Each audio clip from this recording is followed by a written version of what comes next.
Lewis Capaldi, Bruisers, playing that because I'm talking to my guest Sarah Ellis from Tickbox Productions about the Bruise You Can't See. It's a play about domestic violence, which has been around local schools and beyond. Sarah, good morning. Morning, Lee. How are you doing? Nice to have you with me. Now, since the last time you were here, you've been winning lots of awards, haven't you? Congratulations. Tell us about that.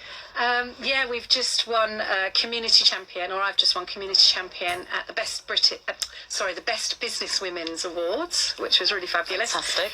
And we were nominated for a National Diversity Award and shortlisted for a European Diversity Award. Which is brilliant. And you were telling me who the other winners were. Go on. So there were other categories, but like the BBC won an award and Manchester United won an award and Little Mix were up there for something. So these were like really big players. What company there to be in. That's fantastic. It was amazing. Well like the night was fantastic. It was all glittery and wonderful. And just to have that many people in the room trying to kind of change the world was really... Yeah, it was really humbling, actually. Well, we're going to talk about the Bruise You Can't See, your play, but first of all, tell me a little bit about Tickbox Productions. Well, so the tick in Tickbox stands for Theatre Inspiring Change. So we produce theatre that looks at issues. As we say, it looks at stuff that some of us understand, stuff that all of us should understand, really. So we've done plays on healthy relationships, homophobia, transphobia. We've done plays on sexual health, all sorts of things. So like I say, it's the stuff we should be talking about. Gosh, these are big issues, big issues, challenging issues as well. Yeah, and important ones. And the way that we work is we're interactive specialists. So rather than just having a play and then people kind of clap and go home, we have a whole interactive section afterwards, so where people get to try out how to help the characters. It's called Forum Theatre. It's amazing. And by helping the characters, it's almost like they're in a rehearsal for life. So it can help enable them to think about what they would do if they were in that situation, or if someone else was in that situation, which I think sometimes we forget that we can be that good friend to ourselves, but also to the people around us, which is really important, actually. And the actors actually go out into the audience and talk to them and say, what should I do? Yeah, literally. So we'll get to the end of the play where it's normally kicked off, and everything's gone wrong and it's awful. And then the actors, will go out and say, right, what do I do now? And the interesting thing is that the actors will always do exactly what the audience says. So there's no right answer, as in, we're not looking for a model answer. They genuinely do exactly what the audience says, which is really interesting when you work with young people, because quite often they test you out. Well, not quite often. Every single gig we do, they test you out and they give you the most ridiculous things to do, or violence, or, stuff that ordinarily, if they gave that to an adult, it would be frowned upon. Whereas we kind of go, yeah, cool, let's try it. Because we then look at the consequences, and that's the key. We don't say no, but with whatever decisions are being made, we look at the consequences of it. It's very challenging for the actors. I mean, they're improvising, basically, from that point. Well, yeah, it's even more challenging than just improvising, actually. So they have to act well. They have to then do exactly what the audience says in the way that the audience have delivered it. So they have to do what they say, how they say it, what they do, what they're told to do and how to do it.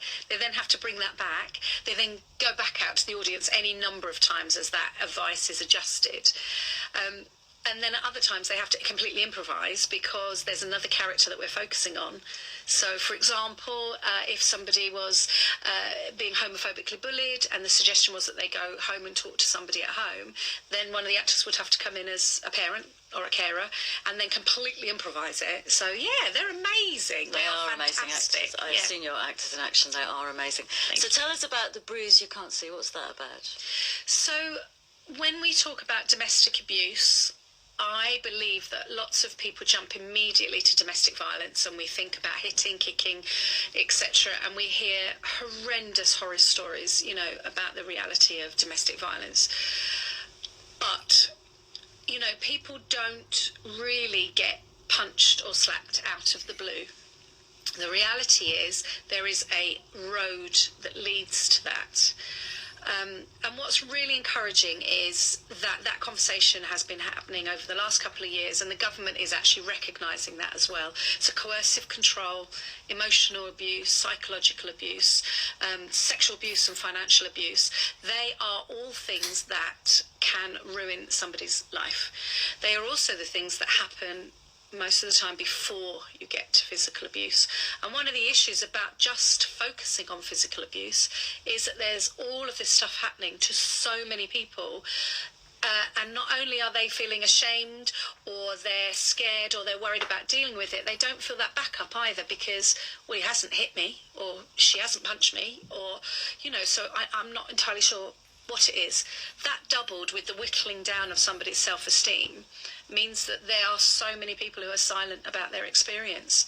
Yeah, the statistics are quite alarming, aren't they? So the new statistics are 1 in 3 women and 1 in 5 men will experience domestic abuse at some point in their life. 1 in 3 women, 1 in 5 men. You know, that's someone we know. Yeah. These, you know, people who are going through this are around us a lot.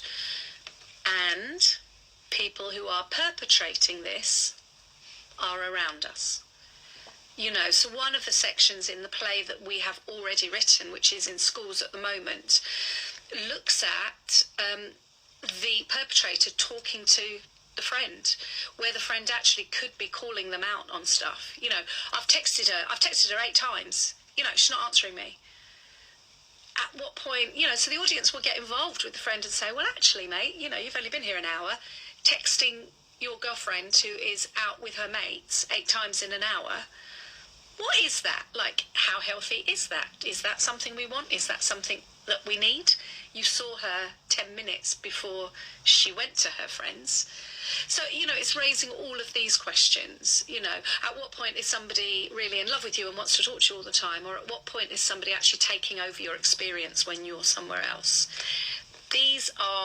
This is the grey area that we look at. You know, and this is a play that you've devised? Yes. So we did lots of research, and we did that obviously online, libraries, we did focus groups, we talked to victims and survivors of domestic abuse, and we then kind of locked ourselves in a room for 10 days, 5 of us, and we wrote the play.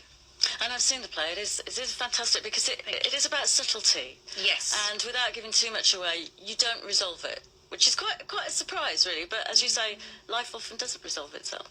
No, and what we want is the audience then to get into that conversation about what are we looking for. You know, nobody gets punched in the play. Importantly, we actually stop it before then. So the audience then gets to look at, but at what point was there behaviour that is unhealthy?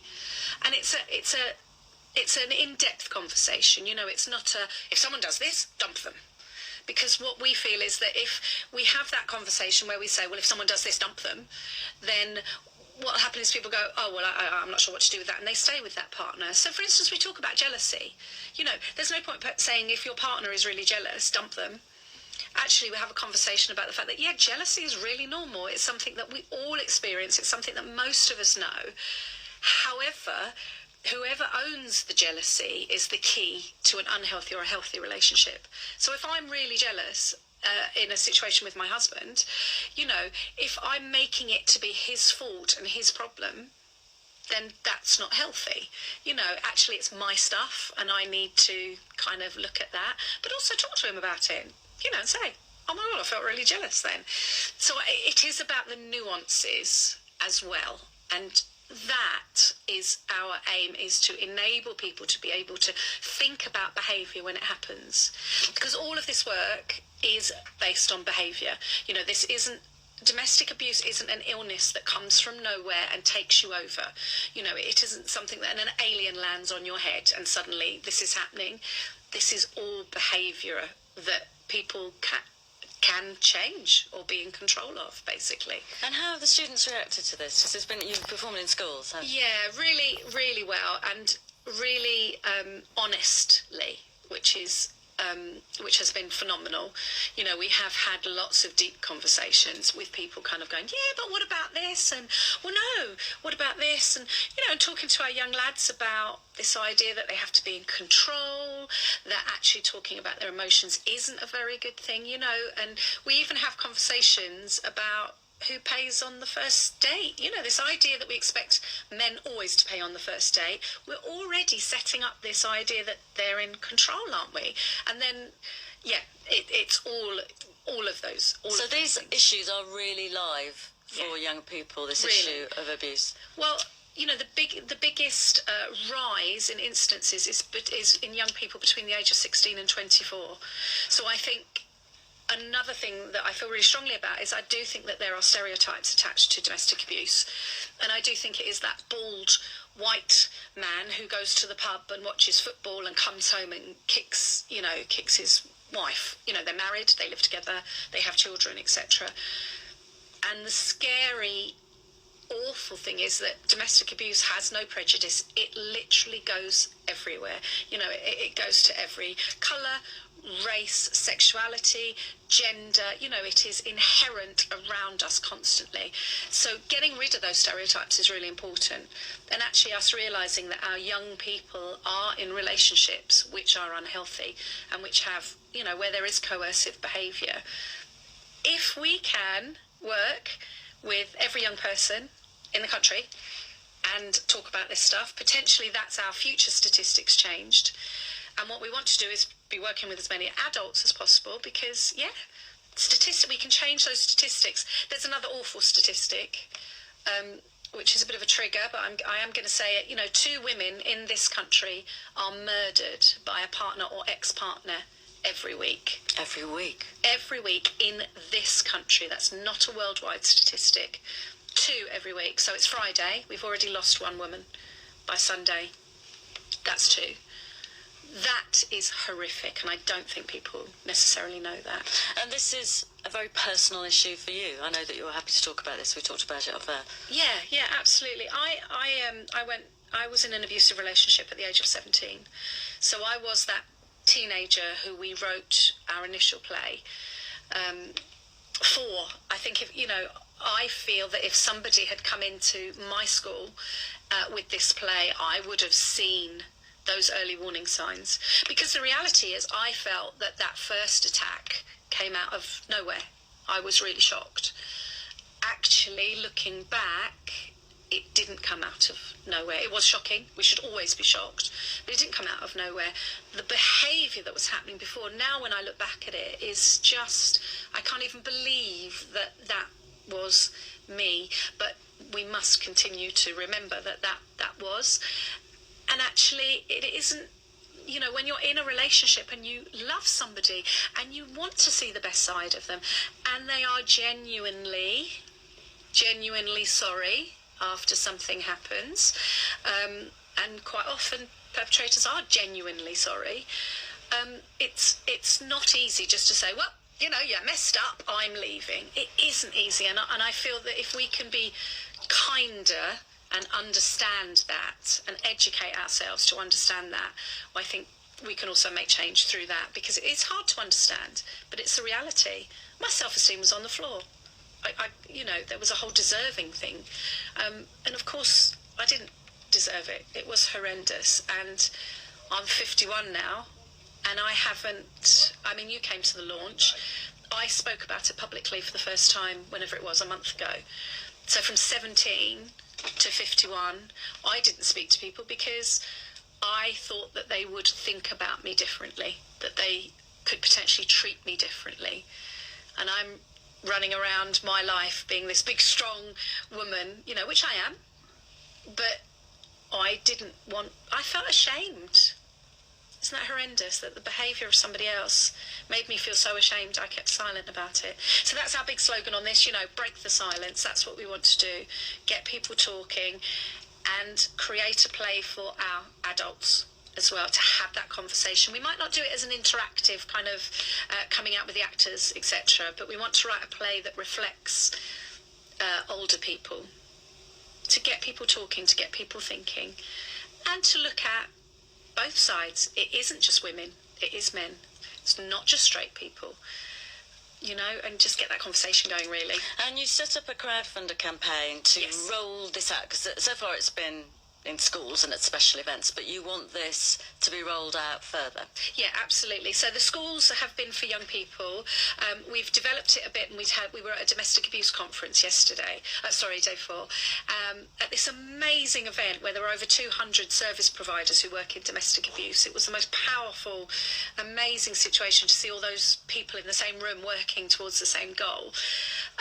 But what we want to do is to take out a play into theatre spaces, but importantly non-theatre spaces as well. So that's our specialist area as well. We kind of bring theatre to people rather than... No, by non-theatre spaces, that means anywhere. Literally anywhere. So your workplace, we could do it out in the yard here. We can, coffee shop. I was going to name a coffee shop then, but no.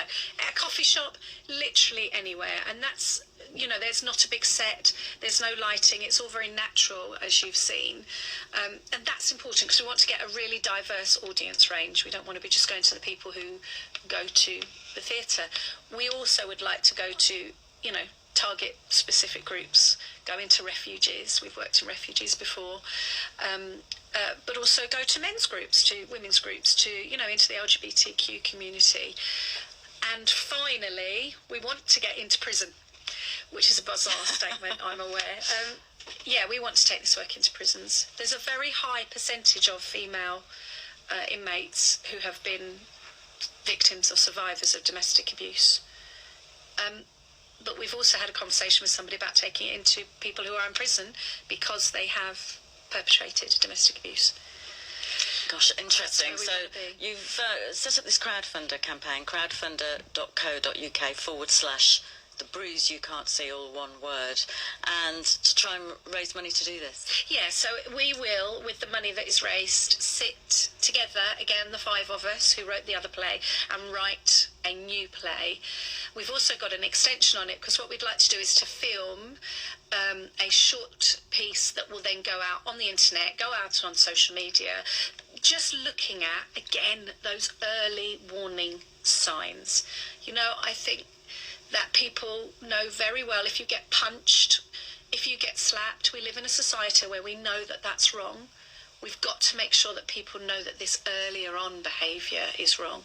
Emotional abuse, psychological abuse is wrong and so harmful and fundamentally changes people's lives. So if people want to support you, they can go to crowdfunder.co.uk. Yes, please. And search The Bruise You Can't See or / The Bruise You Can't See. If they want to find out more about your work, it's tickboxproductions.co.uk. Yes, and you're absolutely. on Facebook and you're on Twitter. And I'm trying to get better at Instagram. So if anybody wants to join us on Instagram and leave me some encouraging messages how to make it work, that would be fabulous. And you're open to suggestions and bookings, presumably. Absolutely. If you run a group or if you have a space and, you know, you want us to come to you, please get in touch. Absolutely. You know, we want, if we can have this conversation with everybody, we can change those statistics.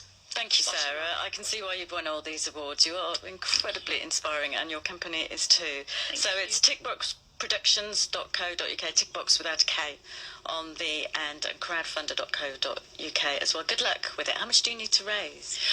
We are looking at a few thousand, under 5,000. Okay. So it's not a huge, No, it's not a huge amount of... It's doable. You know, yeah. And we've got 6 days left. All right, so if anybody's interested, they need to get... Please, get yeah. And, you know, even if it's £1, a fiver, you know, if every one of your listeners put in 50p... You'd have £1. We'd have £1. Yes, we would. Oh, thank you. Thank you very much, Sarah. Thank you, Lee. Thank you. Travel on Cambridge 1.